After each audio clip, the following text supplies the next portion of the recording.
नमस्कार दोस्तों, जीएस वाला ऑफिशियल में आप लोग का स्वागत है। एडिटोरिया एनसीईआरटी वाला जो बुक है उसका क्लास 8 का एनसीईआरटी का जितना भी ऑब्जेक्टिव दिया गया है इसमें उसको आज हम कवर करेंगे। तो आप लोग एकदम बारीकी से देखिए और इस वीडियो को लगा जितना बार देखिए उतना फ़ायदा होगा आपको। चाहे खाना बनाने टाइम में या किसी भी टाइम में आप रख दीजिए, उसको सुनते रहिए। आपको जो इसका डिस्कशन एकदम पूरा पॉइंट बाय पॉइंट किए हैं। चलिए, जो चैनल पर नया है थोड़ा सब्सक्राइब कर लीजिएगा और अच्छा लगे तो दोस्तों के साथ शेयर कीजिए। चलिए, बिना देरी किए हुए शुरुआत करते हैं क्वेश्चन नंबर 1 से। क्लास 8 एनसीईआरटी का जितना भी हिस्ट्री का ऑल चैप्टर है उसका कवर करेंगे हम लोग, ठीक है।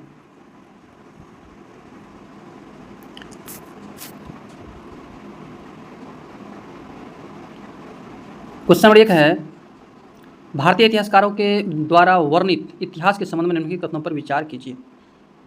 तो पहला है, भारतीय इतिहास को आमतौर पर प्राचीन, मध्यकालीन तथा आधुनिक काल में बांट कर देखते हैं, ठीक है, ये बात सही है। और उसके बाद है कि इतिहास को इन खंडों में बांटने की यह समझ पश्चिम से आई है। क्या कह रहा है, इस खंडों की समझ कहाँ से आई है? पश्चिम से आई है। तो सबसे पहले देखिए, प्राचीन, मध्यकालीन और आधुनिक काल में बांटने का श्रेय सर्वप्रथम किसको जाता है? कौन ऐसा व्यक्ति था जो इतिहास को प्राचीन, मध्यकालीन और आधुनिक काल में बांटा? तो ये थे क्रिस्टोफ सेलारियस। क्रिस्टोफ सेलारियस 1638 से 1707 के बीच में थे। क्रिस्टोफर सेलारियस ये थे, इतिहास को सबसे पहले प्राचीन, मध्यकालीन और आधुनिक भाग में बांटा था। और ये ब्रिटिश कुछ व्यक्ति थे जिसने इतिहास को जो है 3 पार्ट में बांटा था, मुस्लिम काल, हिंदू काल और ब्रिटिश काल के। लेकिन इतिहास को प्राचीन, मध्यकालीन और आधुनिक काल में बांटने का श्रेय किसको जाता है? क्रिस्टोफ सेलारियस को, ठीक है। तो इसका आंसर इसका दोनों सही है। Option number C is right answer. 2 number question है, आधुनिक समाज की विशेषताओं में क्या सम्मिलित है? आधुनिक समाज की विशेषताओं में क्या सम्मिलित है? स्वतंत्रता, समानता, समानती व्यवस्था, लोकतंत्र, ठीक है। स्वतंत्रता, समानता, समानती व्यवस्था, ये हम पॉइंट देखिए। सामंती व्यवस्था क्या हो जाता है? ये राजा महाराजा के टाइम में जो चलता था सामंती व्यवस्था, किसी एक सामंत के अधीन, ये नहीं है। ये स्वतंत्रता, समानता और लोकतंत्र हम लोग का वर्तमान समाज में है। तो 1, 2, 4 हो जाए। Option number D is right answer. 3 number question है, रॉबर्ट क्लाइव ने हिंदुस्तान का नक्शे तैयार करने का काम किसे सौंपा था? तो रॉबर्ट क्लाइव ने हिंदुस्तान का नक्शे तैयार करने का काम किसे सौंपा था? तो इसका जेम्स रेनेल हो जाएगा। किस answer? Option number A right answer. Robert Clive जो थे ये बंगाल के पहला गवर्नर थे।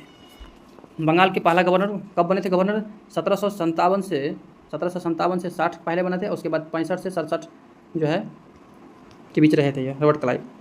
रॉबर्ट क्लाइव के जो है इसके साथ जो युद्ध हुआ था, रॉबर्ट क्लाइव प्लासी के युद्ध जो हुआ था रॉबर्ट क्लाइव और सिराजुद्दौला के बीच, तो उसमें प्लासी के युद्ध 1757 में रॉबर्ट क्लाइव ने जीत लिए थे। और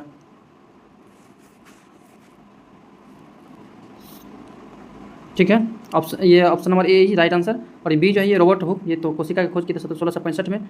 और विलियम ह्यूजेस किया है, इलेक्शन कमीशन ऑफ इंडिया के प्रमुख अधिकारी थे ये ह्यूजेस उस टाइम के, ठीक है। जेम्स मिल क्या थे? ये जेम्स मिल जो है, ये जेम्स मिल व्यक्ति ये इतिहास को हिंदू काल, मुस्लिम काल, ब्रिटिश काल में बांटे थे। क्वेश्चन नंबर 1 जो हम लोग पढ़े हैं उसी का ये डिस्कशन है, ठीक है। 4 नंबर क्वेश्चन है, 1946 में दिल्ली में हुए पुलिस हड़ताल का मुख्य कारण क्या था? दिल्ली में जो 1946 में हड़ताल हुआ था उसका मुख्य कारण क्या था? तो कम वेतन, खराब भोजन, तो ये दोनों हो जाएगा। Option number C is right answer, ठीक है। भारतीय सेना का विद्रोह कब हुआ था? भारतीय सेना का विद्रोह कब हुआ था? तो भारतीय सेना विद्रोह कब किए थे? तो आप लोग को 1946 में हुए थे। नौसेना विद्रोह भारतीय नौसेना विद्रोह कब हुए थे? 1946 में हुए थे। 23 फरवरी को इसने जो है समर्पण कर दिया था। 18 फरवरी को विद्रोह शुरू हुआ था, 18 फरवरी को, और 23 फरवरी को इसने समर्पण कर दिया था। नक्सलवादी भेदी विद्रोह था। ये भेदभाव किया जाता था भारतीय नौसेना से। खराब भोजन, कम वेतन इत्यादि सब था। लगभग 20,000 सैनिकों लगभग जुट गया था। बाद में जो है समर्पण कर दिया 23 फरवरी को, ठीक है। Option number C is right answer. 6 number question है, अंग्रेजों द्वारा लिखित इतिहास में निम्नलिखित बातों का जिक्र मिलता है? गवर्नर जनरल के शासनकाल का, अंग्रेज अधिकारियों की गतिविधियों तथा नीतियों का, और भारतीयों की गतिविधियों का। तो इसमें भारतीयों की गतिविधियों का नहीं मिलता, सिर्फ अंग्रेज गवर्नर जनरल के शासनकाल का और अंग्रेज अधिकारियों की गतिविधियों का, ठीक है। 1 और 2 सही है। Option number C is right answer. 7 number question है, क्वेश्चन थोड़ा फास्ट खींचेंगे क्योंकि क्वेश्चन 115 क्वेश्चन इसमें है। जेम्स मिल द्वारा लिखित इतिहास में निम्नलिखित कथनों पर कौन सा सत्य है? A history of British India a history British India नामक किताब लिखी। उन्होंने धर्म के आधार पर काल का निर्धारण किया। उन्होंने भारतीयों की भलाई के लिए अंग्रेजी शासन को आवश्यक माना। तो इसका जो कौन सा असत्य है, इसका कोई असत्य नहीं, मतलब सभी सत्य है। इससे क्या हो जाएगा, सभी सत्य है। सोचिए, इसका सभी सत्य है, कोई असत्य नहीं है। ठीक है। जेम्स मिल धर्म के आधार पर बांटा था, हिंदू काल मुस्लिम काल के बारे में से पहले पढ़ चुके हैं। 8 नंबर क्वेश्चन है, 1946 में गृह विभाग को दी गई रिपोर्ट के अनुसार रॉयल इंडियन नेवी के विद्रोह के बारे में लिखने से कौन सा कथन गलत है। वही सैन्य नौसेना विद्रोह 1946 में हुआ था, तो उसमें कौन सा कथन कह रहा है, गलत है। इसमें कथन गलत कौन हो जाएगा, ऑप्शन नंबर सी, विशाखापत्तनम में स्थित पूरी तरह से नियंत्रण से बाहर हो गई और भारी हिंसा हुई थी। तो ये जो है विशाखापत्तनम में पूरी तरह से नियंत्रित नहीं हुआ था, उसको नियंत्रण में ले लिया गया था। ठीक है ना। 9 नंबर क्वेश्चन है, खुशनवीसी क्या है। खुशनवीसी क्या है, ये सुंदर लेखन कला है। खुशनवीसी क्या है, एक सुंदर लेखन कला है। ठीक है। 19वीं शताब्दी में कला का उजागर हुआ था खुशनवीसी भी। हिंदुस्तान टाइम्स द्वारा रिपोर्ट की गई दिल्ली में 1946 की पुलिस हड़ताल के संबंध में निम्नलिखित कथनों पर विचार कीजिए। एक नंबर का रहा है, 2000 से ज़्यादा पुलिसकर्मियों ने कम वेतन और खाने की खराब क्वालिटी के विरोध में खाना खाने से मना कर दिया था। बिल्कुल सही है। हड़ताल कर रहे पुलिसकर्मियों ने खास तौर पर पुलिस लाइन्स की रसोइयों से आने वाले खाने का विरोध किया। यह विरोध प्रदर्शन पूरी तरह से एक ही पुलिस थाने तक सीमित रहा और दूसरे थाने तक नहीं फैला। तो इसका 1 और 2 सही है, एक ही तक पूरी सीमित नहीं था, हर जगह लगभग फैल चुका था ये।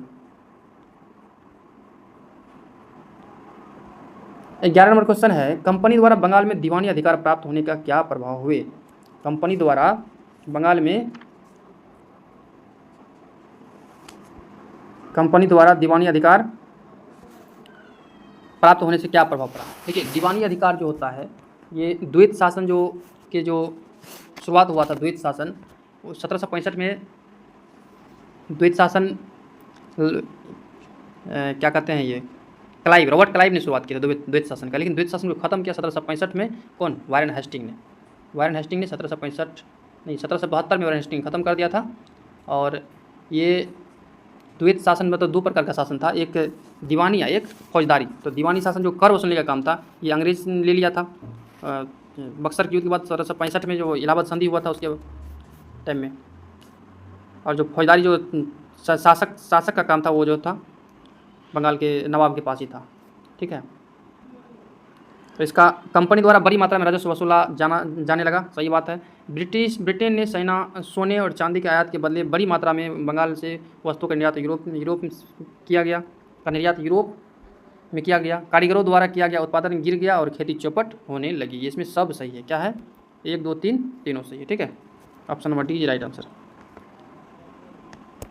12 नंबर क्वेश्चन है, बहादुर शाह जफर के बेटे को किस अंग्रेज अधिकारी ने गिरफ्तार किया था। बहादुर शाह जफर अंतिम मुगल शासक, बहादुर शाह जफर या बहादुर शाह द्वितीय ऐसी को बोला जाता है, अंतिम मुगल शासक बहादुर शाह जफर है, जिसको रंगून निर्वासित कर दिया गया था। तो इसके बेटा को जो है कौन जो है गिरफ्तार कर लिया था, ये कैप्टन हडसन थे। कौन थे, कैप्टन हडसन। ठीक है। हडसन दिल्ली में विद्रोह को दबाने वाले थे, निकलसन और हडसन। निकलसन की मृत्यु दिल्ली में हो गए थे। ठीक है। निकलसन की जो मृत्यु थे इसका दिल्ली में हो गए थे। और कैंपबेल कहाँ से थे, 1857 के विद्रोह में कैंपबेल थे। कहाँ से विद्रोह दबाने के वाले, कानपुर से जहाँ से नाना साहब थे।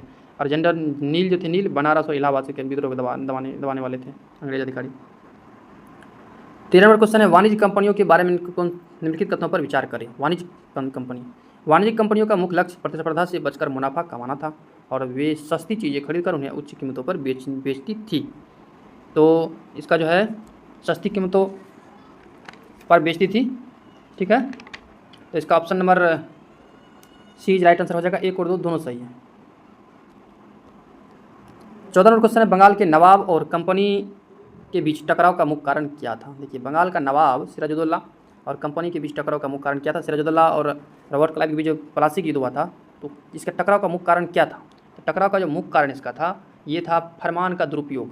फरमान का जो फरमान जारी जो हुआ था 1717 में, उसी का फरमान का दुरुपयोग कर रहा था कौन, ये कंपनी 1717 में फर्रुखसियर ने फरमान जारी किया था। ये सिर्फ कंपनी के लिए व्यापार था, लेकिन जो वहाँ के जो व्यापारी लोग थे स्वयं खुद का व्यापार शुरू कर दिया था, स्वयं भी ये फरमान यूज करने लगा था। इसलिए सिराजुद्दौला इस बात पर गुस्सा हो गए थे और उसी के धीरे धीरे बढ़ते दोनों का द्वेष बढ़ा और बाद में पलासी युद्ध 1757 में हुआ था। पलासी, आप लोग कमेंट करना है पलासी किस नदी के किनारे है और कहाँ पे है। सिराजुद्दौला के संबंध में निम्नलिखित कथनों पर विचार करें। 1756 ईस्वी में मुर्शिद कुली खां की मृत्यु के बाद सिराजुद्दौला बंगाल का नवाब बना। अगला पॉइंट है अंग्रेजों और सिराजुद्दौला के बीच राजस्व को लेकर विवाद था। बिल्कुल राइट है। सिराजुद्दौला का रॉबर्ट क्लाइव के साथ 1757 ईस्वी में पलासी का युद्ध हुआ था, ये भी सही है। और इसका राइट आंसर ऑप्शन नंबर 2 और 3 हो जाएगा, क्योंकि 1756 में मुर्शिद कुली खां की मृत्यु के बाद सिराजुद्दौला नवाब बना, ये गलत है। देखिए मुर्शिद कुली खां नहीं बना था, ये अलीवर्दी खां थे। कौन थे? अलीवर्दी खां स्वतंत्र बंगाल के संस्थापक थे। कौन? मुर्शिद कुली खां। लेकिन इसके बाद मुर्शिद कुली खां के बाद मुर्शिद कुली खां के बाद अलीवर्दी खां आया था, उसके बाद मृत्यु के बाद सिराजुद्दौला बना था, अलीवर्दी खां के बाद। यहाँ अलीवर्दी खां होगा, ठीक है। सिराजुद्दौला के हार का प्रमुख कारण क्या है? सिराजुद्दौला जो थे इसका हार का प्रमुख कारण क्या था? तो हार का प्रमुख कारण था कि मीर जाफ़र की धोखेधारी। इसका जो वहाँ के जो इसका सेनापति थे सिराजुद्दौला के, तो ये प्लासी के युद्ध में मीर जाफ़र ने धोखाधड़ी दे दिया था, और मीर जाफ़र को उसके बाद जो अंग्रेज लोग थे वो मीर जाफ़र को नवाब बना दिया वहाँ का। फिर इसने भी इसे अंग्रेज से बगावत करने लगा, उसके बाद जो है मीर कासिम को बना दिया। आप लोग का बताना है कि बंगाल के राजधानी का क्रम कमेंट कीजिएगा। प्लासी के युद्ध के पश्चात उत्पन्न परिस्थितियों के संदर्भ में निम्नलिखित कथनों पर विचार करें। कंपनी ने बंगाल का प्रशासन नहीं संभाला क्योंकि इसका मुख्य उद्देश्य व्यापार फैलाना था। सिराजुद्दौला को मार दिया गया और मीर कासिम बंगाल का नवाब बना। देखिए मीर कासिम नवाब नहीं बना, मीर जाफ़र बना था, क्योंकि धोखेधारी मीर जाफ़र किया था, ठीक है। तो अब केवल असत्य पूछ रहा है ना, असत्य केवल ऑप्शन नंबर 2 हो जाएगा।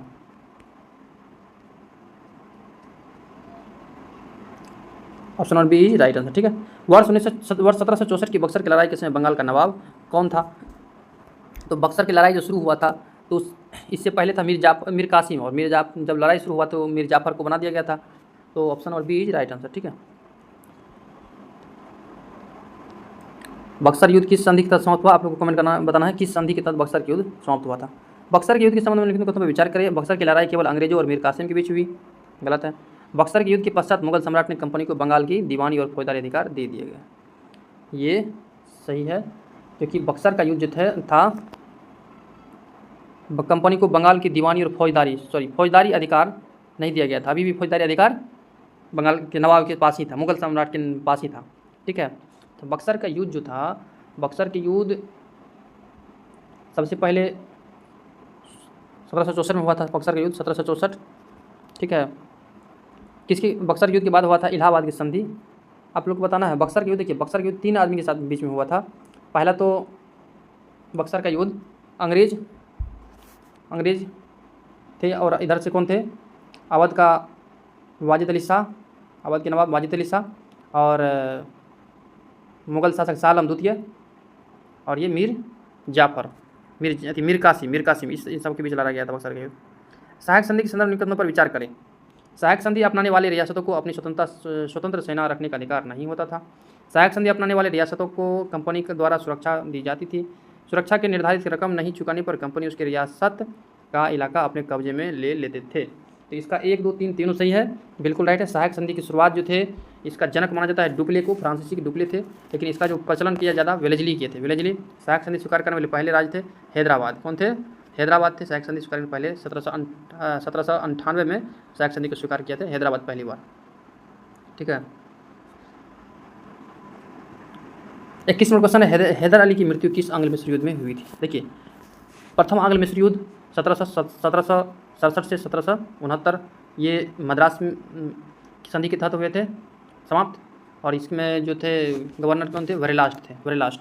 द्वितीय आंग्ल मिस्र युद्ध 1780 से 84, और मंगलोर के संधि के तहत समाप्त हुए थे। ये वारेन हेस्टिंग थे इसमें गवर्नर। तृतीय आंग्ल मिस्र युद्ध 1790 से 92 थे, और इसके ये श्रीरंगपट्टनम के तहत समाप्त हुए। तीसरा आंग्ल मिस्र युद्ध श्रीरंगपट्टनम संधि के तहत समाप्त हुए थे, और इसमें गवर्नर कौन थे? 1792 कौन हो जाएगा? सोचिए, कर्नवालिस। और चतुर्थ आंग्ल मिस्र युद्ध 1799 में हुए थे, 1799 में, और इसी युद्ध में टीपू सुल्तान का मृत्यु हो गया था, और टीपू सुल्तान इस समय गवर्नर थे वेलेजली, ठीक है। और द्वितीय आंग्ल मिस्र युद्ध जो हुआ था 80 से 84, इसी के बीच में 1782 में हैदर अली का मृत्यु हो गया था, ठीक है। हैदर अली का मृत्यु हो गया था, कैंसर से मृत्यु हुआ था उसका, ठीक है। युद्ध से नहीं, उसका मृत्यु कैंसर से हुआ था। तो option number B is right answer, ठीक है। सभी पॉइंट आपको ध्यान रखिएगा, नोट करते जाइएगा। टीपू सुल्तान ने अंग्रेज़ों के खिलाफ निम्न में से कौन से कदम उठाए थे? तो टीपू सुल्तान ने अंग्रेजों के खिलाफ कौन से कदम उठाए थे? 1786 ईस्वी में टीपू सुल्तान ने अपनी रियासतों के अंतर्गत पड़ने वाले बंदरगाहों को चंदन की लकड़ी, काली मिर्च और इलायची का निर्यात रोक दिया। उसने फ्रांसीसी व्यापारियों के साथ घनिष्ठ संबंध स्थापित किया और फ्रांसीसियों की मदद से अपनी सेना का आधुनिकीकरण किया। बिल्कुल राइट है, तीनों राइट है, क्योंकि जैकोबिन क्लब का सदस्य था। जैकोबिन क्लब जो है फ्रांस का ही था, उसमें उसका सदस्य कौन बना था? टीपू सुल्तान बने जैकोबिन क्लब के सदस्य, और अपने राज्य में स्वतंत्रता का वृक्ष लगवाए थे। और टीपू सुल्तान को शेर ए मैसूर के नाम से जाना जाता है, क्योंकि इसका राज्य चिन्ह क्या था? बाघ था। राज्य का चिन्ह क्या था? बाघ था। ठीक है, याद रखिए इतना पॉइंट। चतुर्थ विश्व युद्ध में इसका मृत्यु हो गया था। तो इसका आंसर हो जाएगा option number D is right answer. ठीक है, 23वां क्वेश्चन है 1799 में टीपू के हार के परिणाम के संबंध में निम्नलिखित कथनों पर विचार करें। श्रीरंगपट्टनम की रक्षा करते हुए टीपू मारा गया। वोडियार राजवंश के हाथों में मैसूर की सत्ता सौंप दी गई। बिल्कुल राइट है, वोडियार वंश के बाद में आ गया था। और मैसूर पर सहायक संधि थोप दी गई। तो मैसूर पर सहायक संधि बाद में क्या किया गया? थोप दिया गया। बिल्कुल राइट है, मैसूर पर सहायक संधि, हैदराबाद के बाद मैसूर ही सहायक संधि स्वीकार किया था। एक पॉइंट बहुत इंपॉर्टेंट है, याद रखिएगा आप लोग कि वोडियार वंश जो टीपू सुल्तान का मृत्यु हुआ था, उसके बाद वोडियार वंश का जो अयोग्य शासक था, तो अंग्रेज के द्वारा उसको सत्ता पा करके खोज करके लाया गया था, उसका आगे बिठा दिया गया था। मेन वास्तविक सत्ता तो फिर अंग्रेज के हाथ में था। 24 नंबर क्वेश्चन है, ऑप्शन 1 2 3 तीनों सही हो जाएगा इसका। सर्वोच्चता की नीति किसके द्वारा आरंभ की गई थी? सर्वोच्चता की नीति किसके द्वारा आरंभ की गई थी? तो ये हो जाएगा लॉर्ड हेस्टिंग। सर्वोच्चता की नीति लॉर्ड हेस्टिंग के द्वारा आरंभ की गई थी। ठीक है, लॉर्ड हेस्टिंग सर्वोच्चता की नीति। देखिए इसका डिस्कशन देख लेते हैं, सर्वोच्चता की नीति क्या है। थोड़ा सा इलिटरेरिया का डिस्कशन देखते हैं, क्या से दिया गया इलिटरेरिया में। 19वीं शताब्दी की शुरुआत में कंपनी क्षेत्र विस्तार की आक्रामक नीति चल रही थी। औद्योगिक क्रांति के पश्चात बाजार की मांग के कारण इस नीति को अपनाया गया। लॉर्ड हेस्टिंग के नेतृत्व में सर्वोच्चता का नीति प्रारंभ की गई। कंपनी का दावा था कि उसकी सत्ता सर्वोच्च है, इसलिए वह भारतीय राज्यों से ऊपर है। कंपनी का दावा था कि उसकी सत्ता सर्वोच्च है और वह भारतीय राज्यों से ऊपर है। अपने हितों की रक्षा के लिए वह भारतीय रियासतों का अधिकरण करने या उसके अधिकरण करने की धमकी देने का अधिकार अपने पास मानती थी। यह सोच बाद में अंग्रेजों की नीतियों में दिखाई देती रही। ठीक है, ये लॉर्ड हेस्टिंग्स, ध्यान रखिएगा। 25 नंबर क्वेश्चन है रानी चेन्नम्मा के संबंध में विचार करें। रानी चेन्नम्मा का संबंध कर्नाटक से है। देखिए रानी चेन्नम्मा का संबंध जो है कर्नाटक, यही गलत है। अगला है रानी चेन्नम्मा अंग्रेजों के खिलाफ अहिंसक आंदोलन करने वाली पहली शासिका थी और 1824 में गिरफ्तार किया गया और 1829 में जेल में ही उसका मृत्यु हो गया। देखिए कर्नाटक, कर्नाटक सही है। ये रानी चेन्नम्मा कर्नाटक के थे, सही है। रानी चेन्नम्मा अंग्रेजों के खिलाफ अहिंसक आंदोलन करने वाली पहली शासिका थी। ये पहली शासिका नहीं थी। ठीक है, इससे पहले हो थी, पहली शासिका नहीं थी। और 1824 में उन्हें गिरफ्तार किया गया, 1829 में जेल में उसकी मृत्यु हो गई। ये बिल्कुल राइट है, 1 और 3 सही होगा, option number B is right answer. 26 number question है कंपनी ने सिंध पर किस वर्ष कब्जा किया था? तो सिंध पर कंपनी का कब्जा 1843 में हो गया था, सिंध विजय 1843। ठीक है, हड़प नीति के तहत जो है, देखिए हड़प नीति, डलहौजी का हड़प नीति जो था 1847 में, उसमें सबसे पहले कौन? सतारा, सबसे पहले याद रखिएगा था। पहला हड़प नीति में सतारा को अधीन किया गया, सतारा, उसके बाद संबलपुर, जैतपुर संबलपुर, उसके बाद उदयपुर 52 और नागपुर 53। ठीक है, और डलहौजी का कार्यकाल 1848 से 56 था और 1856 में लास्ट में अवध को जो है डलहौजी ने कुशासन का आरोप लगाकर 1856 में डलहौजी ने अवध को अपने अंदर कर लिया। ठीक है, आप लोग के क्वेश्चन है, बहुत इंपॉर्टेंट बताना है, यदि आप लोग को होता है तो कमेंट कीजिएगा कि किसके रिपोर्ट के आधार पर डलहौजी ने अवध को हड़प नीति लगा दिया और हड़प नीति के कारण अंदर कर लिया, अपने स्टेट में अधीन कर लिया। किसके रिपोर्ट के आधार पर कुशासन का आरोप लगाया था, बताना आपको। 28वां क्वेश्चन है अवध के अधिकरण के संबंध में निम्नलिखित कथनों पर विचार करें। अंग्रेजों ने अवध की जनता को कुशासन से आज़ाद कराने का तर्क देकर अवध का अधिकरण किया। अवध पर 1801 ईस्वी में सहायक संधि थोप दी गई थी। बिल्कुल राइट है, जनता अवध के नवाब से परेशान थी, अतः उन्होंने अधिकरण का विरोध बड़े स्तर पर नहीं किया। देखिए जनता ने नवाब से परेशान नहीं थी, ये गलत है। इसका 1 और 2 सिर्फ सही है। ये भी ध्यान रखना, अवध पर 1801 में सहायक संधि भी थोपा गया था, विलेजली का जो सहायक संधि था वो भी थोपा गया था। 29 नंबर क्वेश्चन है गवर्नर जनरल वारेन हेस्टिंग द्वारा लागू किए गए न्याय व्यवस्था की निम्नलिखित विशेषताएं थी।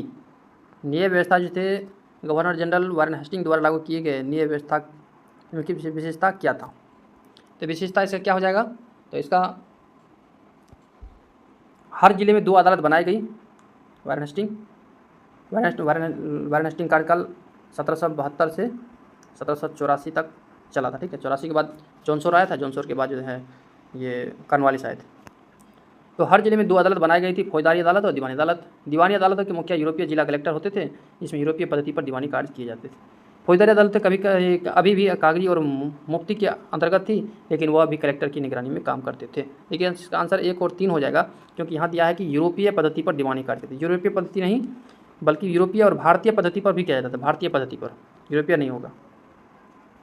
इसका आंसर ऑप्शन नंबर बी हो जाएगा, 1 और 3। ठीक है, 30 नंबर क्वेश्चन है, वारेन हेस्टिंग पर किसने इंग्लैंड में महाभियोग चलाया था? वारेन हेस्टिंग, अभी वारेन हेस्टिंग प्रदेश का कार्यकाल 1772 से 84 थे, तो 84 में उसका 85 में उस पर महाभियोग चलाया गया था। उस पर महाभियोग चलाने वाले व्यक्ति थे एडमंड बर्क। देखिए ये सब क्वेश्चन आपको लुसेंट में नहीं मिलेगा, ये एनसीईआरटी में नहीं मिलेगा, ये सबको आप नोट करते जाइएगा। एडमंड बर्क जो थे ये वारेन हेस्टिंग पर महाभियोग चलाए थे। ठीक है, और 1787 से लेकर के 1795 तक महाभियोग चला, और 95 में उसको बाइज्जत बरी कर दिया गया था। ठीक है, 95 में बाइज्जत बरी कर दिया गया था। ईस्ट इंडिया कंपनी को आप लोग को बताना है क्वेश्चन 21 में कि कंपनी के अधीन बंगाल का पहला गवर्नर जनरल कौन थे? ईस्ट इंडिया कंपनी को इंग्लैंड द्वारा व्यापारिक एकाधिकार क्यों दिया गया?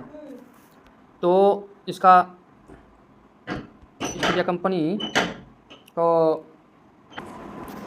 ब्रिटेन की सारी व्यापारिक कंपनियों को अन्य यूरोपीय कंपनियों की तुलना में लाभ पहुंचाने के लिए वे नए बाजार की तलाश कर सस्ती कीमत पर चीज़ें खरीद कर उन्हें यूरोप में ऊंची कीमत पर बेच सकती थी।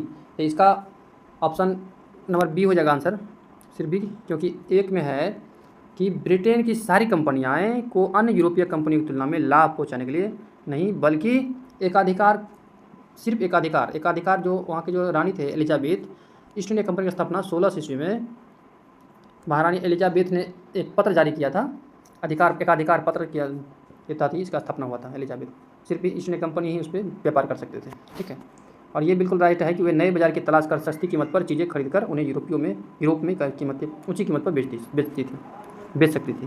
तो option number B right answer हो जाएगा। और अगला क्वेश्चन है 32 नंबर, 16वीं और 17वीं शताब्दी में यूरोपीय कंपनियों द्वारा भारत से आयात की जाने वाली वस्तुएँ थी। तो भारत से कौन कौन सी वस्तुएँ थे? ये सूती वस्त्र, बिल्कुल राइट, सूती वस्त्र हो जाएंगे, और ये हो जाएंगे काली मिर्च भी हो जाएंगे, और उसके बाद रेशम भी होंगे। उद्योग के लिए कोयला नहीं, सिर्फ सूती वस्त्र, काली मिर्च, रेशम। ऑप्शन 1, 3, 4 हो जाएगा। 33 नंबर क्वेश्चन है, फैक्टर किसे कहा जाता था? देखिए फैक्टर एक शब्द है, एनसीईआरटी में एक फैक्टर लिखा हुआ, फैक्टर क्या है तो पूछ देगा आपसे फैक्टर क्या है। तो ये फैक्टर शब्द जो है व्यापारी यानी फैक्ट्री से आया है। फैक्टर शब्द व्यापारियों को कहा जाता है, फैक्टर कहा जाता था व्यापारियों, किसको? व्यापारियों को। 1651 में हुगली में पहली फैक्ट्री स्थापित किए गए थे, 1651 में। अगला क्वेश्चन है 34 नंबर, रॉबर्ट क्लाइव के बारे में निम्नलिखित कथनों पर विचार करें। उसे कंपनी ने अपने पहले कार्यकाल के दौरान भ्रष्टाचार कम करने के लिए भेजा गया था।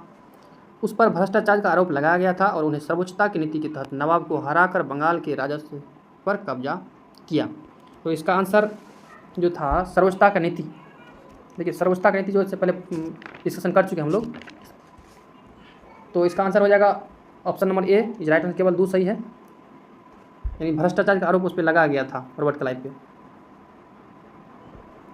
बल्कि ये सब बात नहीं था उसका। ठीक है, केवल 2 आंसर सही होगा इसका। 55 नंबर है, बंगाल यानी स्थान है निर्यात की जाने वाली वस्तु, यानी कौन स्थान से कौन सी वस्तुएं निर्यात की जाती थी। तो इसका 55 का ये आंसर राइट हो जाएगा, यानी बंगाल से पटसन, अभी भी पटसन बहुत ज़्यादा बंगाल में होता है, और असम से चाय, अभी भी असम में चाय नामी है, और पंजाब से क्या? कपास, मद्रास से चावल निर्यात की जाती थी उस टाइम में। ठीक है, 36 नंबर क्वेश्चन है कि अंग्रेजों द्वारा अस्थाई बंदोबस्त प्रणाली लाने के क्या कारण थे। देखिए अस्थाई बंदोबस्त, पहला पॉइंट है खेती में सुधार लाने हेतु, अपने आय के बारे में आश्वस्त होने के लिए, प्रशासनिक जटिलता से बचने के लिए। तो ये जो थे अस्थाई बंदोबस्त, ये खेती में सुधार लाने के लिए भी सही है, और अपने आय के बारे में आश्वस्त होने के लिए, प्रशासनिक जटिलताओं से बचने के लिए, तीनों सही है। ठीक है, देखिए अस्थाई बंदोबस्त का जो ये नीति था ये जॉन शोर ने बनाया था, लेकिन कार्यकाल किसका था? कॉर्नवालिस का। ठीक है। अस्थायी बंदोबस्त उस टाइम में अंग्रेज अधिकृत क्षेत्र 19% पर लागू था। अस्थायी बंदोबस्त ये प्रणाली 3 प्रकार का होता है उस टाइम में था। अस्थायी बंदोबस्त, महलवारी व्यवस्था और रैयतवारी। अस्थायी बंदोबस्त को जमींदारी व्यवस्था भी कहते हैं। जमींदारी, महलवारी, रैयतवारी। जमींदारी में जमींदार टैक्स लेता था, महलवारी में महाल यानी मुखिया, रैयतवारी में खुद किसान लेता था। जमींदारी व्यवस्था 19% भूमि पे था, महलवारी 30% पे, और ये रैयतवारी 51% भूमि पे था। डायरेक्ट जो किसान टैक्स देता था 51% पे था। आगे इसके बारे में पढ़ेंगे डिटेल्स में, धीरे धीरे क्वेश्चन बढ़ते जाइए। तो अस्थायी बंदोबस्त 1793 में कॉर्नवालिस ने लागू किया था। फ्रांस ने अपने उपनिवेश में दास प्रथा कब समाप्त किए थे? फ्रांस ने अपने उपनिवेश में दास प्रथा कब समाप्त किए? तो 1792 में। 1792 में, बिल्कुल राइट है।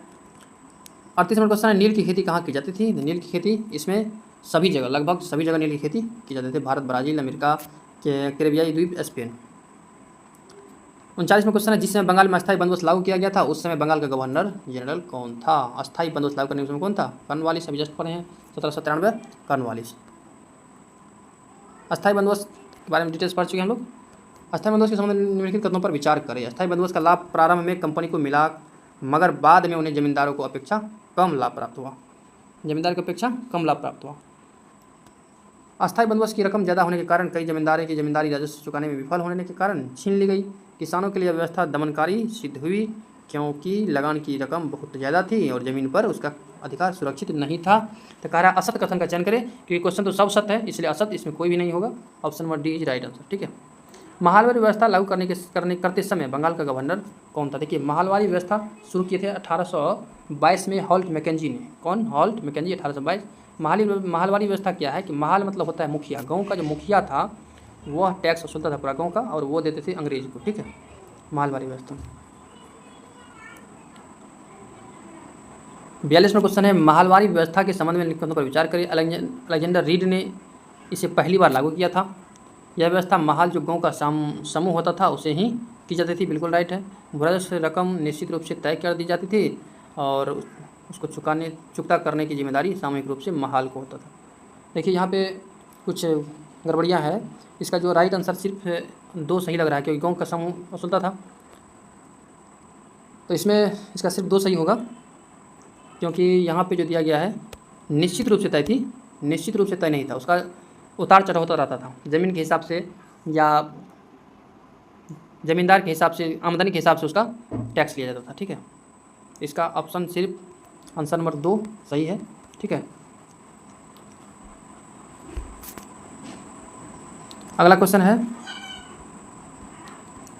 क्वेश्चन नंबर 43 नंबर है, रैयतवारी व्यवस्था के संबंध में निम्नलिखित कथनों पर विचार करें। रैयतवारी व्यवस्था बताया था आपको कि रैयतवारी व्यवस्था 1792 में अलेक्जेंडर रीड और हेक्टर मनरो ने चालू किया था। देखिए, इससे पहले वाले क्वेश्चन जो थे अलेक्जेंडर रीड वो रैयतवारी व्यवस्था से संबंधित थे, न कि महलवारी से। तो कैप्टन रीड और हेक्टर मनरो ने रैयतवारी व्यवस्था शुरुआत किए थे। ये 1792 में शुरू किए थे। ठीक है, और महलवारी 1822 में। ठीक है, और भू राजस्व वसूलने की व्यवस्था किसी संस्था या जमींदार से ना करके सीधे रैयतों से लिया जाता था। ये बिल्कुल राइट है, यानी इसका आंसर 1 और 2 दोनों सही है। Option number C is right answer. Bengal में नील विद्रोह किस वर्ष हुआ था? तो बंगाल में नील विद्रोह 1859 में हुआ था। नील विद्रोह बंगाल में। वेरी इजी क्वेश्चन है। खोंड जनजाति मुख्यतः भारत के किस राज्य से संबंधित है? खोंड जनजाति भारत के मध्य प्रदेश, नहीं सॉरी, खोंड जनजाति मध्य प्रदेश नहीं होगा, उड़ीसा हो जाएगा। उड़ीसा से संबंधित है खोंड जनजाति। बेवर एक प्रकार की घुमंतु खेती किस क्षेत्र के लिए इस्तेमाल किया था? बेवर शब्द जो था ये घुमघुम खेती करने वाले थे, ये मध्य प्रदेश के इलाके के थे। इसका आंसर मेरे मध्य प्रदेश हो जाएगा। 47 में क्वेश्चन है, जनजातीय और संबंधित क्षेत्र, इसको मिलान करना है। ठीक है, जनजातीय और संबंधित क्षेत्र इसको मिलान करना है। सहारिया जनजाति, देखिए सहारिया जनजाति राजस्थान के इलाका की सहारिया जनजाति है। तो राजस्थान किधर हो जाएगा? पश्चिमी भारत। किधर? पश्चिमी भारत। और रियांग हो जाएगा उत्तर पूर्वी भारत। और बेगा मध्य भारत, और ये उड़ाऊ है पूर्वी भारत। ठीक है, हाँ उड़ाऊ ये झारखंड के इलाका का है। अंग्रेज झूम खेती के विरुद्ध थे, क्योंकि अंग्रेज जो थे ये झूम खेती के विरुद्ध थे, क्योंकि झूम खेती के कारण कर वसूलना मुश्किल होता था और अस्थायी रूप से बसने वाले किसानों को नियंत्रित करना आसान होता। जो अस्थायी रूप से किसान बसा हुआ था उसको नियंत्रित करना आसान बात था। घूम खेती करने वाले नियंत्रण करना उतना आसान नहीं था। झूम खेती के कारण पर्यावरण नुकसान होता था। पर्यावरण को अंग्रेज से क्या लेना देना है? उसको तो पैसा कमाना था, यहाँ से व्यापारी था, उसको पर्यावरण से कोई मतलब ही नहीं था। तो उसका तीसरा नंबर नहीं होगा, सिर्फ 1 और 2 सही, यानी option number C right answer. 49वां क्वेश्चन है मुंडा विद्रोह क्या कारण थे। मुंडा विद्रोह दिक्कुओं और महाजनों का अत्याचार, बिल्कुल राइट। अपनी पारंपरिक व्यक्ति आधारित खेती व्यवस्था का अंग्रेजों के द्वारा विरोध किया जाना और ईसाई मिशनरी का बढ़ता धार्मिक हस्तक्षेप। तो इसका आंसर जो है मुंडा विद्रोह का 49 का आंसर हो जाएगा option number B right answer. 1 और 3 इसका राइट आंसर हो जाएगा। देखिए इसमें क्यों नहीं होगा ऑप्शन नंबर 2, क्योंकि व्यक्तिगत आधारित खेती नहीं था, सामूहिक खेती था, व्यक्तिगत आधारित खेती नहीं था, ठीक है ना। 50वां क्वेश्चन है कि निम्नलिखित में से कौन सा आदिवासी समूह पशुपालक नहीं थे। कौन सा आदिवासी समूह पशुपालक नहीं थे। तो इसका बेगा हो जाएगा मध्य भारत में। बेगा कहाँ के थे, मध्य भारत। बेगा ये थे। गद्दी जम्मू कश्मीर के एरिया का है, लावारिया जो है ये आंध्र प्रदेश के इलाका का है, और वन गुज्जर ये पंजाब के इलाका का है, ठीक है। 51वां क्वेश्चन है औपनिवेशिक शासन से आदिवासियों के जीवन पर निम्नलिखित असर पड़े। औपनिवेशिक शासन से आदिवासियों के जीवन पर निम्नलिखित असर पड़े। तो इसका घुमंतू काश्तकारों को एक स्थान पर रहने के लिए बाध्यकार करने का प्रयास किया गया, ये सत्य है, बाकी ये गलत है, ठीक है। तो इसका आंसर हो जाएगा option number B right answer. 52वां क्वेश्चन आदिवासी विद्रोह के ये मिलान करना है। संथाल विद्रोह 1855-56 में हुआ था झारखंड इलाका में, भागलपुर राजमहल के बीच। सिद्धू कान्हू चांद भैरव इसका मुख्य नेता थे। कोल विद्रोह 1830-31 में हुआ था। वर्ली विद्रोह जो थे ये 1940 में हुए थे। कब, 1940 में महाराष्ट्र के इलाका वर्ली विद्रोह। और बस्तर जो थे ये 1910 के में हुए थे, ठीक है। 53वां क्वेश्चन है बिरसा मुंडा के संदर्भ में विचार करें। बिरसा मुंडा समाज में सुधार के पक्षधर थे और वे एक स्थान पर टिककर खेती करने, समूह में रहने और मदिरा पान से युवाओं को दूर रहने की सलाह दिए। वे जनेऊ धारण करते थे और शुद्धता और दया पर जोर देते थे। देखिए बिरसा मुंडा आंदोलन जो थे ये 1899 यानी वैसे माना जाता है 1895 से ही चला था 1900 तक चला था, 1900 तक, ठीक है। मुंडा विद्रोह बिरसा मुंडा के नेतृत्व में चला था झारखंड में, ये रांची के इलाका में, ठीक है। मेनली झारखंड हो जाएगा। तो इसका आंसर जो है 1 और 2 दोनों सही है, ठीक है। 1 और 2 दोनों सही है। आप लोग को बताना है बिरसा मुंडा का जन्म कब हुआ था, डेट सही बताइए। बिरसा मुंडा का जन्म कब हुआ था। सिपाहियों की अंग्रेजों के प्रति नाराज़गी के क्या कारण थे। सिपाही जो थे अंग्रेज के प्रति नाराज़गी के क्या कारण थे। वे अपने वेतन भत्तों और सेवा शर्तों के कारण परेशान थे, बिल्कुल राइट है।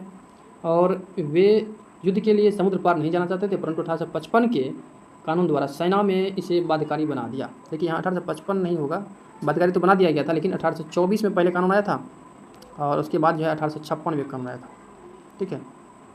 और किसानों से भारी भरकम कर वसूलना, इससे ये भी परेशानी थी, क्योंकि कुछ सैनिकों जो थे, कुछ सिपाही जो थे ये किसान भी थे। तो इसका ऑप्शन नंबर 1 और 3 हो जाएगा, यानी डी ए राइट आंसर, ठीक है।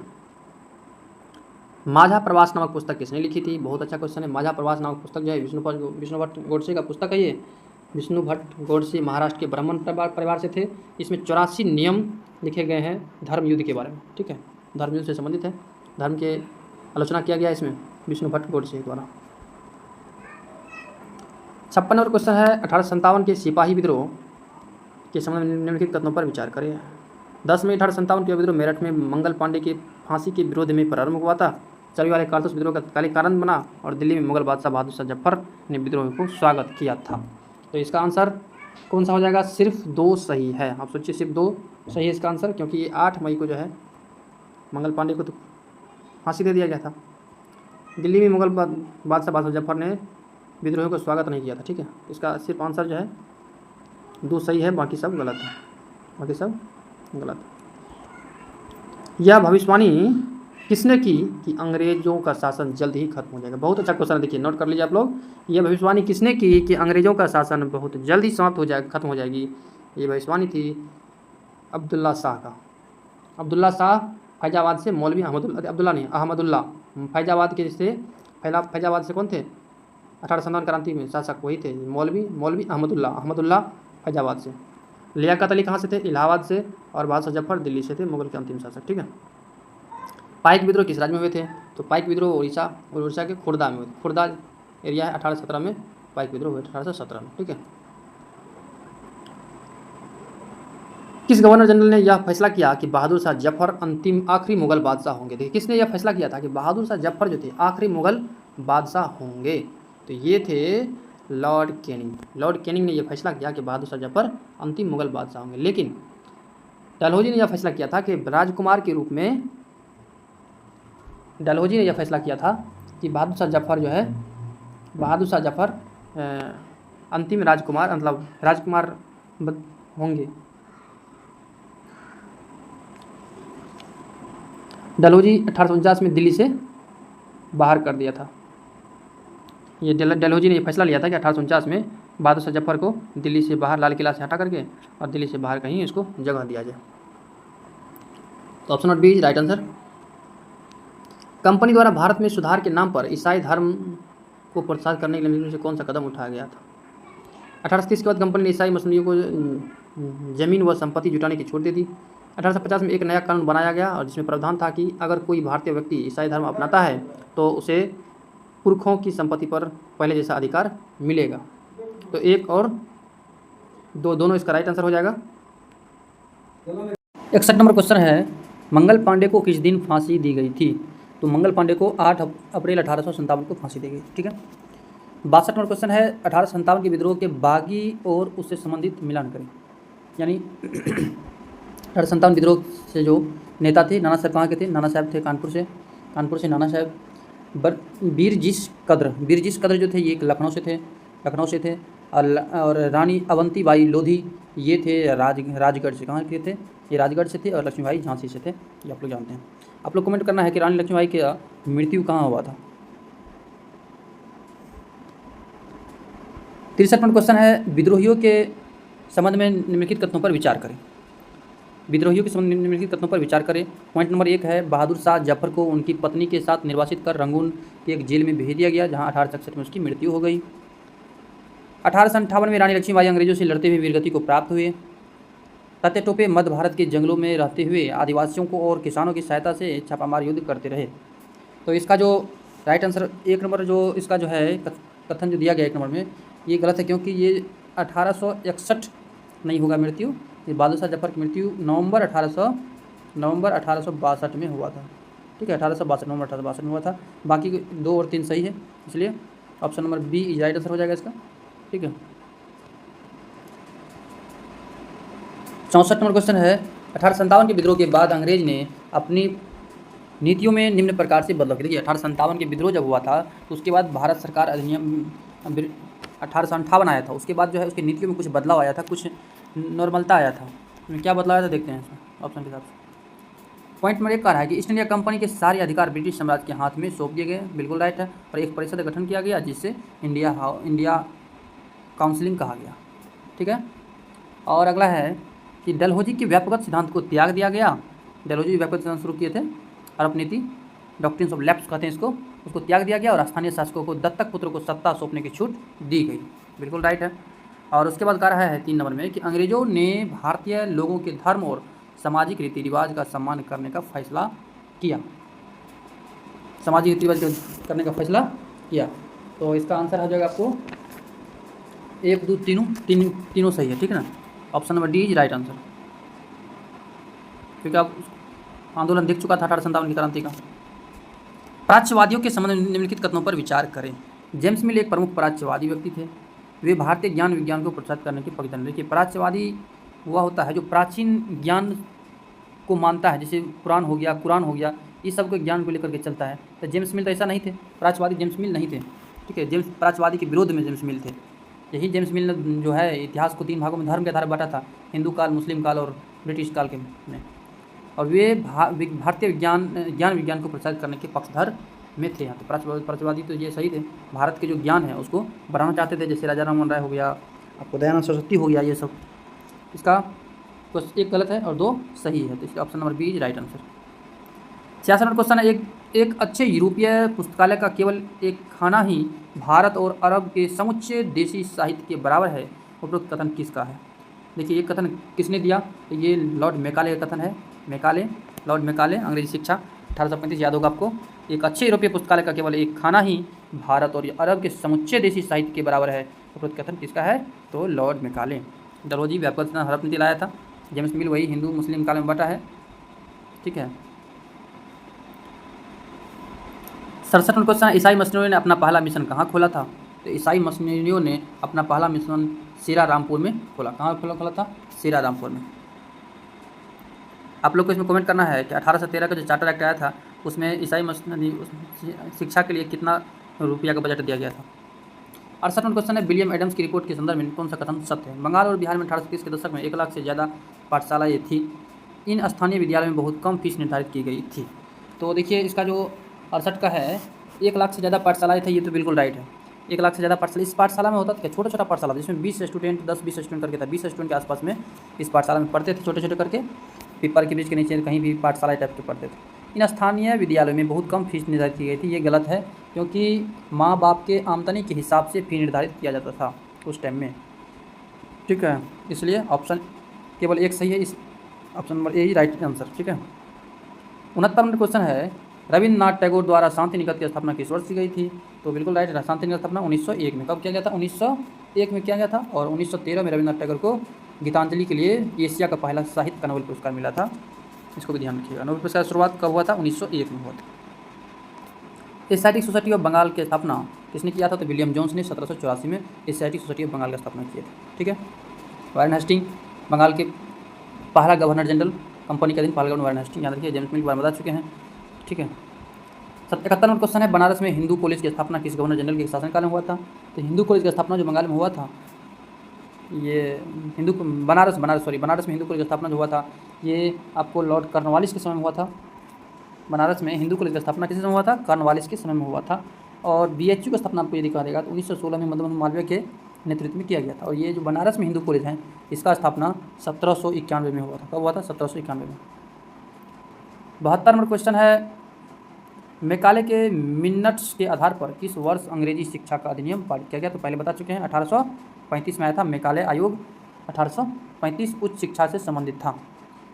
इसका कहना था कि उच्च शिक्षा जो भी है, जैसे स्नातक स्तर या इससे ऊपर जो शिक्षा है तो उसमें अंग्रेजी माध्यम होना चाहिए, शिक्षा का माध्यम अंग्रेजी होना चाहिए।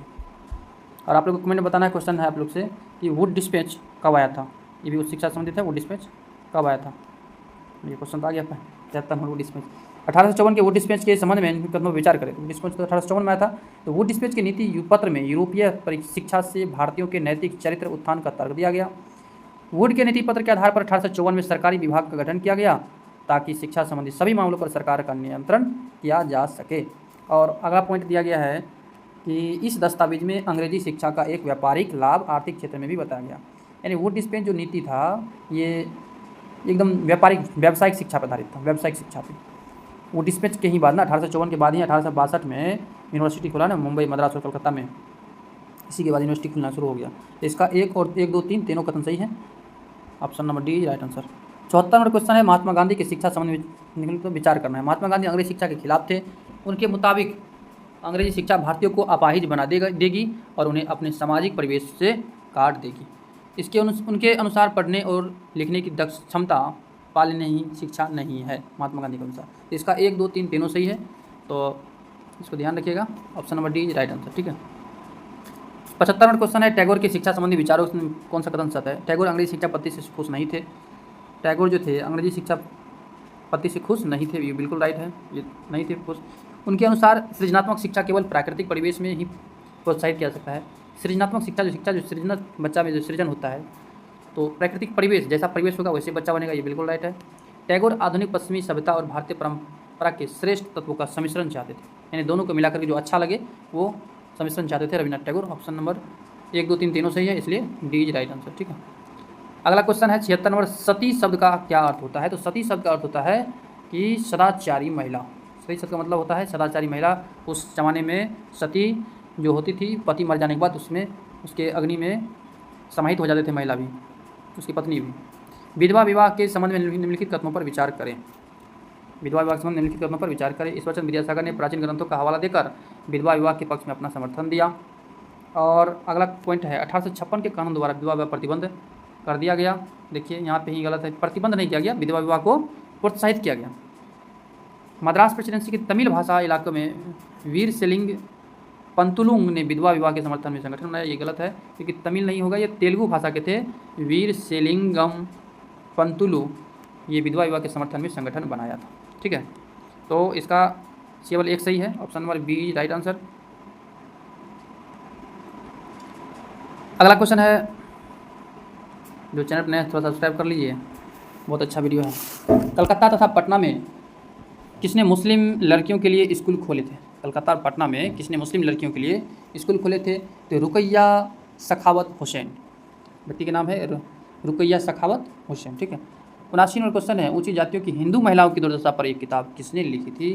तो ऊंची जाति के हिंदू महिलाओं पर दुर्दशा किताब किसने लिखी थी? ये थे संस्कृत के प्रचंड विद्वान पंडित रमाबाई, पंडित रमाबाई। ठीक है। बाल विवाह निषेध अधिनियम के संबंध में निम्नलिखित कथनों पर विचार करना है। 1929 में पारित किया गया था, बिल्कुल राइट है। और इस कानून के अनुसार 18 साल से कम उम्र के लड़के और 14 साल लड़की निर्धारित किया गया था। तो इसका 2 गलत है, क्योंकि 18 साल और 16 साल था, 18 और 16। ठीक है। तो केवल एक सही है, ऑप्शन नंबर ए है आंसर। अम्बेडकर ने मंदिर प्रवेश आंदोलन कब शुरू किया गया? देखिए, उस समय में जो छोटे जाति के थे उसको मंदिर प्रवेश नहीं करने दिया जाता था, नहीं कुआं में पानी लेने के लिए दिया जाता था। तो भीमराव अम्बेडकर ने मंदिर प्रवेश आंदोलन जो थे ये 1927 में शुरू किए थे। भीमराव अम्बेडकर का जन्म 14 अप्रैल 1891 को हुआ था। 6 दिसंबर 1956 को इसका मृत्यु हो गया। जन्म हुआ था महू मध्य प्रदेश एमपी में, और मृत्यु हुआ था इसका दिल्ली में। ठीक है। भीमराव अम्बेडकर के दिल्ली में मृत्यु हो गए थे। ये महार परिवार से थे, छोटे जाति के महार परिवार से संबंधित रखते थे, जिसे आज संविधान के जन्मदाता माना जाता है, संविधान के जनक माना जाता है। अगला क्वेश्चन 82 नंबर है, राजा राम मोहन राय के संबंध में निम्नलिखित कथनों पर विचार करें। उन्होंने कलकत्ता में ब्रह्म समाज की स्थापना की, बिल्कुल राइट है। ब्रह्म समाज की स्थापना 1828 में किया था। 1828 में ब्रह्म समाज की स्थापना किया था, और आत्मीय सभा की स्थापना 1815 में, वेदांत कॉलेज की स्थापना 1825 में किए थे। अगला पॉइंट है, राजा राम मोहन राय पश्चिमी शिक्षा के प्रसार के पक्ष में थे, पश्चिमी शिक्षा के प्रसार के पक्ष में थे। ठीक है। और राजा मोहन राय ने विधवा महिलाओं के समर्थन में विधवा विवाह के पक्ष में कानून बनाने की मांग की थी। ये गलत है, क्योंकि राजा मोहन राय सती प्रथा की मांग किए थे, सती प्रथा को रोक लगाने के लिए। तब 1929 में सती प्रथा पर रोक लगा था, 1929 में। ठीक है। तो ऑप्शन नंबर 1 और 2 सही है इसके लिए, इसलिए answer C right answer. 83 number question है, प्राचीन ग्रंथों का हवाला देकर किसने समाज सुधार की पहल प्रारंभ किए? तो प्राचीन ग्रंथ की हवाला देकर वही है राजा राम मोहन राय। 84 नंबर क्वेश्चन है, विधवा विवाह का कानून किस गवर्नर जनरल के शासनकाल में पारित किया गया था? तो विधवा विवाह कानून जो है ये लॉर्ड कैनिंग के समय में 1856 में लागू हुआ था। 1856 में डलहौजी कार्यकाल समाप्त हुआ था और कैनिंग का कार्यकाल शुरू हुआ था। तो विधवा विवाह कानून जो था ये डलहौजी के काल में ही बन गया था, लेकिन पारित का बात यदि करेगा तो ये कैनिंग होगा, लेकिन कानून बन गया था डलहौजी के शासनकाल में। डलहौजी हड़पनीति इसका कार्यकाल 1848 से 1856 के बीच में है। ठीक है। विलियम बेंटिंक 1828 के आसपास में है। 85 नंबर क्वेश्चन है, लड़कियों के लिए स्कूल खोले जाने वाले सुधारकों और उसे क्षेत्र से संबंधित है। देखिए, विद्यासागर जो थे ये ईश्वरचंद्र विद्यासागर कलकत्ता बंगाल के थे, तो कलकत्ता में खोलेंगे। जितवा फुले महाराष्ट्र के थे, तो महाराष्ट्र में खोले। आर्य समाज जो थे ये पंजाब में खोले थे स्कूल लड़कियों के लिए। और भोपाल की बेगम ये अलीगढ़ में भोपाल की बेगम जो थे स्कूल खोले थे। ठीक है। अगला क्वेश्चन है 86 नंबर, निम्नलिखित कथनों पर विचार करना है। ताराबाई शिंदे स्त्री पुरुष तुलना नामक किताब प्रकाशित की थी, बिल्कुल राइट। ताराबाई शिंदे सही है, स्त्री पुरुष तुलना नामक किताब प्रकाशित की थी। पंडित रमाबाई एक सेकंड,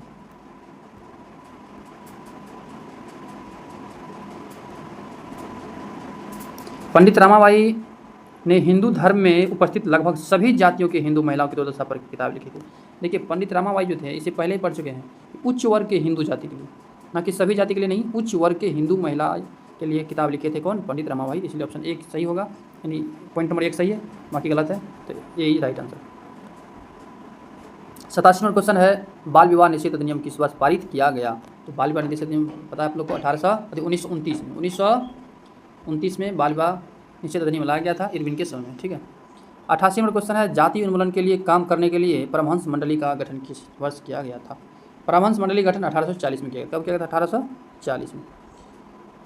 89 नंबर क्वेश्चन है, जाति सुधार आंदोलन के संबंध में निम्नलिखित कथनों पर विचार करना है। सतनामी आंदोलन की शुरुआत घासीदास ने पश्चिम भारत में किए थे। ये गलत है, पश्चिम भारत नहीं होगा, ये होगा मध्य भारत। कब? कहाँ पे? मध्य भारत। ठीक है। पूर्वी बंगाल में हीरादास ठाकुर के मतवा पंथ ने चंडाला काश्तकारों के बीच काम किया था। ये 2 नंबर सही है, इसलिए option B right answer. 90 number question है, औरू जाति और औरू मत मतम और जाति और मतम और देवम मनुष्याम मनुष्यानु मानवता की एक जाति एक धर्म और एक ईश्वर का नारा किसने दिया था? तो ये तो आप लोग जानते हैं कि श्री नारायण गुरु। एक जाति एक धर्म और एक ईश्वर का नारा किसने दिया था? नारायण गुरु। गुलामगिरी पुस्तक की रचना ज्योतिबा फुले ने किस वर्ष किए थे? इसका रचना जो है 1873 में गुलामगिरी की रचना की थी ज्योतिबा फुले। याद रखना है गुलामगिरी रचना किसने किया? ज्योतिबा फुले। प्रार्थना समाज की स्थापना किस वर्ष किया गया था? 1866 में प्रार्थना समाज केशव चंद्र सेन के सहयोग से आत्माराम पांडुकर एम जी राणा सब मिलकर किए थे। 93 नंबर क्वेश्चन है, कांग्रेस की स्थापना के तुरंत बाद शासन व्यवस्था के भारतीयकरण के अंतर्गत निम्नलिखित मांगे थी। कांग्रेस की स्थापना के बाद जो था शासन व्यवस्था का जो भारतीयकरण हुआ था उसमें उसका मांग किया था न्यायपालिका और कार्यपालिका कार्य को अलग किया जाए, आर्म्स एक्ट को निरस्त किया जाए और अभिव्यक्ति व बोलने की स्वतंत्रता दी जाए। बिल्कुल राइट है। और उसके बाद जो है भारतीय को स्वशासन दिया जाए। अभी इतना जल्दी स्वशासन नहीं मांगेगा, स्वशासन नहीं, अभी धीरे धीरे पहले स्वशासन की मांग बाद में किया जाएगा। ठीक है, तो ऑप्शन नंबर 1 और 2 सही है, इसलिए सी इज राइट आंसर। ठीक है। ऑल इंडिया मुस्लिम लीग का गठन किस वर्ष किया गया था? 1906 में ऑल इंडिया मुस्लिम लीग का गठन किया गया था आगा खान सलीमुल्लाह खान के नेतृत्व में। ठीक है, ढाका में। 95 नंबर क्वेश्चन है, नटाल कांग्रेस से संबंधित निम्नलिखित कदमों पर विचार करें। नटाल कांग्रेस, इसकी स्थापना महात्मा गांधी ने की थी। बिल्कुल राइट। इसकी स्थापना नक्सलवादी भेदभाव को समाप्त करने के लिए दक्षिण अफ्रीका में किया गया था। तो दोनों का दोनों क्वेश्चन सही है। नटाल कांग्रेस डरबन दक्षिण अफ्रीका में नटाल कांग्रेस की स्थापना किए थे। ठीक है, गांधी जी अफ्रीका से 1915 में लौट गए थे। अपमान या व याचना दिवस किस दिन मनाया गया था? अपमान या याचना दिवस जो थे ये 6 अप्रैल 1919 को मनाया गया था। कोई रोलेक्ट एक्ट के विरोध में। रोलेक्ट एक्ट जो 6 अप्रैल 1919 से शुरू हुआ था रोलेक्ट एक्ट, और उसके बाद जो 13 अप्रैल 1919 को जलियांवाला बाग हत्याकांड हुआ था। जलियांवाला बाग हत्याकांड हुआ था। तो जलियांवाला बाग जो है आप लोग को बताना है कि वो किसका ज़मीन था या किसका संपत्ति था। जलियांवाला बाग हत्याकांड, जलियांवाला जो बाग जो वहाँ पे भाषण दे रहा था सिपुद्दीन किचलू और सतपाल को जो पकड़ लिया था रोलेक्ट एक्ट के विरोध में, तो उसी के में लेकर के जो है सम्मेलन हुआ था। 97 में क्वेश्चन है, तनख्वाह बढ़ाने की मांग करते हुए किसने गांधी महाराज की जय के नारे लगाए थे? गांधी महाराज की जय ये नारा लगाए थे असम के चाय बागान के मजदूर ने। असम के चाय बागान मजदूर ने तनख्वाह बढ़ाने के संबंध में। 98 नंबर क्वेश्चन है, भारत में आर्म्स एक्ट किस वर्ष पारित किया गया था? तो भारत में आर्म्स एक्ट जो थे ये 1878 में पारित किए गए थे लॉर्ड लिटन के समय में, और लिटन का कार्यकाल 1876 से 1880 के बीच में था। ठीक है, लिटन के समय, इसी के समय में वार्नाक्लस फ्रेश एक्ट आया था। ठीक है, लॉर्ड लिटन के समय। 99 नंबर क्वेश्चन है, एल्बर्ट बिल लागू करने के संबंध में पर विचार करें। 1883 में सरकार ने एल्बर्ट बिल लागू करने का प्रयास किया और इस बिल के जरिए भारतीय अखबारों पर प्रतिबंध लगाने का प्रयास किया। देखिए, अखबार से ये एल्बर्ट बिल संबंधित नहीं है, अखबार से संबंधित है वार्नाक्लस फ्रेश एक्ट, और एल्बर्ट बिल जो है ये न्यायाधीश से संबंधित है, न्याय से संबंधित है, इसलिए सिर्फ एक सही है बाकी गलत है। एल्बर्ट बिल जो था ये न्यायाधीश से संबंध है। 1882 में वार्नाक्लस फ्रेश एक्ट आया था, नहीं, वार्नाक्लस फ्रेश एक्ट जो 1878 में आया था, और 1882 में एल्बर्ट बिल जो थे ये रिपन के समय में आया था। तो रिपन ने वार्नाक्लस फ्रेश एक्ट को ख़त्म कर दिया, समाप्त कर दिया, और एल्बर्ट बिल रिपन लाए थे। लेकिन इसमें हुआ क्या, अंग्रेज जो थे उसको ये बिल पसंद नहीं आया। 3 फरवरी 1883 को जो एल्बर्ट बिल लागू किया गया था, मतलब का प्रयास किया रिपन ने, तो अंग्रेज ने इस पर विद्रोह कर दिया, क्योंकि इसमें नियम था कि जो भारतीय न्यायाधीश है, अब यूरोपीय जो व्यक्ति है उसका भी सुनवाई कर सकता था भारतीय न्यायाधीश, तो इसी में विरोध कर दिया। उसी विरोध को कहते हैं श्वेत विद्रोह। अंग्रेज लोग श्वेत थे, इसलिए श्वेत विद्रोह कहा जाता है, और इस बिल को फिर पुनः वापस ले लिया गया। तो यहाँ से जो है अंग्रेज का नीतियों का उजागर हुआ धीरे धीरे भारतीयों के मन में। और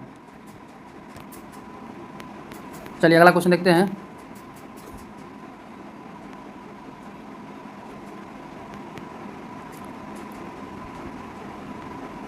एल्बर्ट बिल हो गया। 100 मिनट क्वेश्चन, 115 क्वेश्चन है, कांग्रेस की स्थापना के संदर्भ में निम्नलिखित पर विचार करें। 1885 में देश भर के 72 प्रतिनिधियों ने मुंबई के में सभा करके भारतीय राष्ट्रीय कांग्रेस की स्थापना का फैसला किया। बिल्कुल राइट है। 1885 में 28 दिसंबर 1885 को गोकुल तेजपाल भवन में मुंबई में इसका स्थापना किया गया था। और संगठन के प्रारंभ नेता दादाभाई नेहरू ब्रिटिश संसद के सदस्य रह चुके थे, ये भी राइट है। दादाभाई नेहरू द्वारा ही भारतीय राष्ट्रीय कांग्रेस का नाम दिया गया था।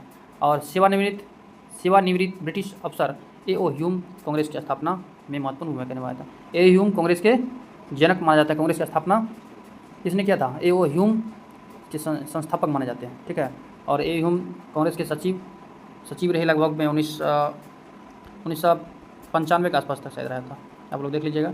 तो इसका तीनों सही है, 1 2 3 तीनों सही है। इसका पहला कांग्रेस का जो प्रथम अध्यक्ष था, ये भी ध्यान रखिएगा, पहला अध्यक्ष था बदरुद्दीन तैयबजी, दूसरा अध्यक्ष जो थे दादाभाई नेहरू जी थे, पहला पारसी अध्यक्ष, और तीसरा अध्यक्ष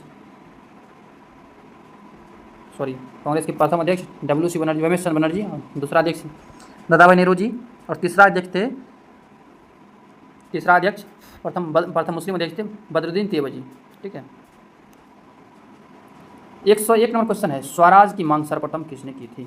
स्वराज की मांग कौन करेगा? देखिए, स्वराज यानी आज़ादी चाहिए, गर्मपंथियों ने, गर्मपंथी के नेता जो भी थे, इस स्वराज की मांग सर्वप्रथम की थे, क्योंकि उसका मानना था कि इतना आसान से अंग्रेज स्वतंत्रता देने वाले नहीं है। अंग्रेजों ने बंगाल विभाजन के पीछे क्या तर्क दिया?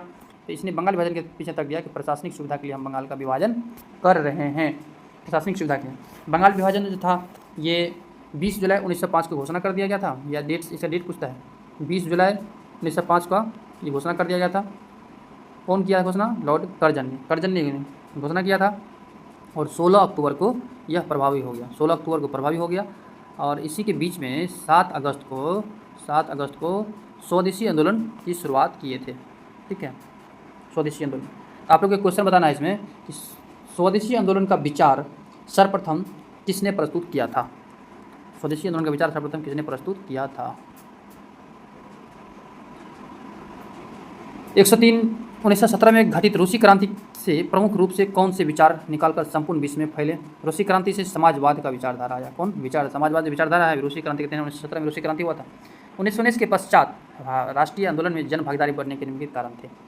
1919 में के बाद जो था, जनता अधिक से अधिक जो है राष्ट्रीय आंदोलन में भाग लेते थे। इसका कारण था कि प्रथम विश्व युद्ध के पश्चात महंगाई में तेजी से बढ़ोतरी, परिणाम स्वरूप जनता त्रस्त।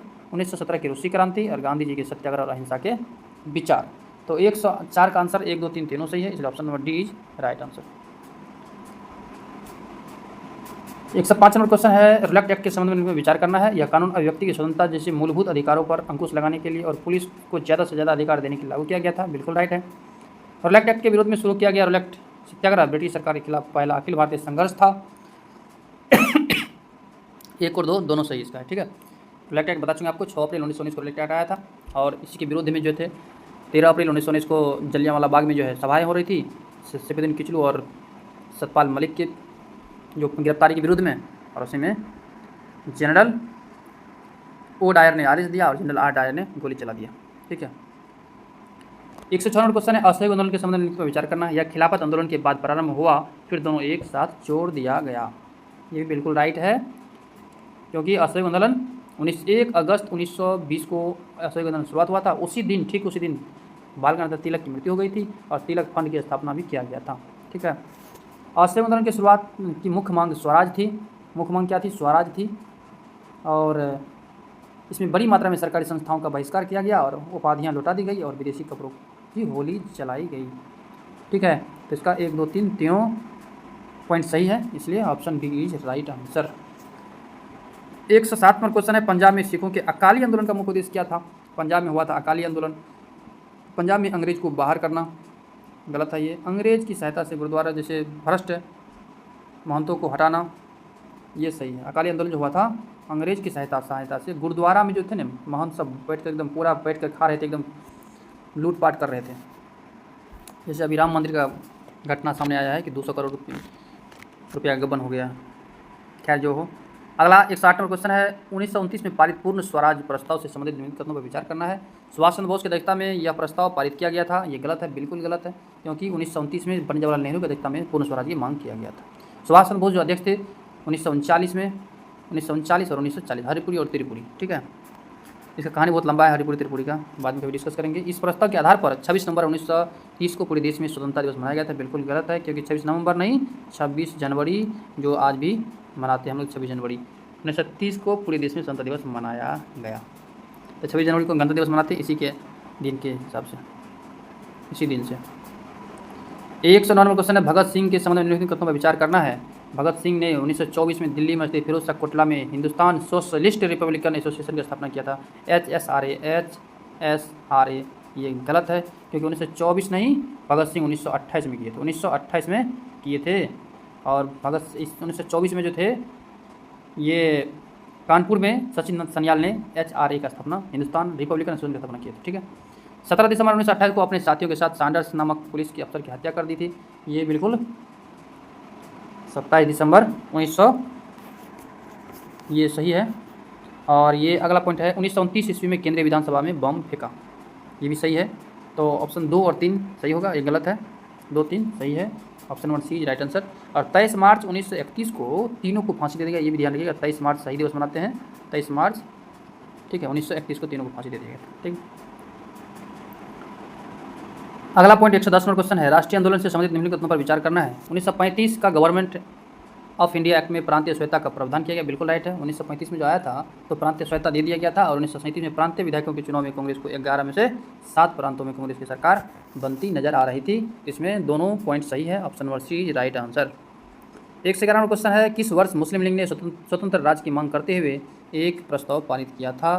तो मुस्लिम लीग ने स्वतंत्र राज्य का मांग करते हुए एक प्रस्ताव पारित 1940 में किए थे, आप लोग को मालूम है। और आप लोग को बताना है पाकिस्तान शब्द के पहला प्रयोगकर्ता कौन थे, ठीक है।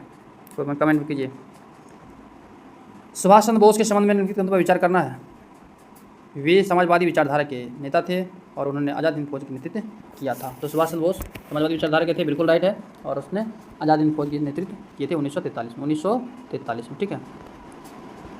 आपको बताना है इसमें क्वेश्चन, आज़ाद हिंद फौज का विचार सर्वप्रथम किसके मन में आया था? और इसमें सुभाष चंद्र बोस का जन्म जो थे कब हुआ था, ये भी बताना आपको क्वेश्चन, ठीक है। 113 नंबर क्वेश्चन है, भारतीय इतिहास में दर्ज बर्बर प्रत्यक्ष कार्रवाई दिवस मुस्लिम लीग ने कब प्रारंभ किए थे? तो 16 अगस्त 1946 को प्रत्यक्ष कार्रवाई दिवस मनाया गया था, 16 अगस्त, direct action day. 114 number question है, निम्नलिखित संगठनों एवं उनके उद्देश्यों के संबंध में विचार कीजिए। ब्रह्म समाज मूर्ति पूजा और बलि प्रथा का विरोध करते थे, बिल्कुल राइट है। प्रार्थना समाज जातीय बंधनों और बाल विवाह के विरुद्ध में अभियान चलाया। वेद समाज रूढ़िवादी अनुष्ठानों की आलोचना और विधवा विवाह का समर्थन किया। और अलीगढ़ आंदोलन केवल धार्मिक शिक्षाओं को बढ़ावा दिया, ये गलत है। केवल धार्मिक शिक्षा को बढ़ावा नहीं बल्कि आधुनिक एवं पश्चिमी शिक्षा का प्रचार प्रसार किया। तो 1 2 3 राइट आंसर है। तो इसका option number A is right answer, ठीक है। लास्ट क्वेश्चन 115 नंबर है, सिंह सभा आंदोलन के संबंध में विचार करना है, ठीक है। सिंह सभा आंदोलन की शुरुआत 1877 अमृतसर में हुई थी। ये सिख धर्म से संबंधित है। लाहौर सिंह सभा की स्थापना 1879 में हुई थी, बिल्कुल राइट है, ये भी सही है। और इस आंदोलन का उद्देश्य सिख धर्म को जातीय भेदभाव एवं अंधविश्वासों से मुक्त करना है, ये भी राइट है। और सिंह सभा आंदोलन केवल पारंपरिक धार्मिक शिक्षा के पक्ष में था, आधुनिक शिक्षा का विरोध करता था। सिंह सभा, ये सही है, तीनों सही है, यानी 4 1 2 3 4 चारों सही है, option number D right answer. आप लोग को कमेंट में बताना है कि वीडियो कैसा लगे और अधिक से अधिक आप लोग शेयर कीजिए, सब्सक्राइब कीजिए और इसी तरह बने रहिए नेक्स्ट वीडियो के लिए। और अगला क्लास 8 का हो गया, क्लास 9 के एनसीईआरटी फुल हिस्ट्री ऑब्जेक्टिव लेकर के आएंगे आपके बीच कल। Thank you, thanks for watching. प्रेरणादायक वीडियोस देखने के लिए जीएस वाला ऑफिशियल यूट्यूब चैनल को अभी सब्सक्राइब करें।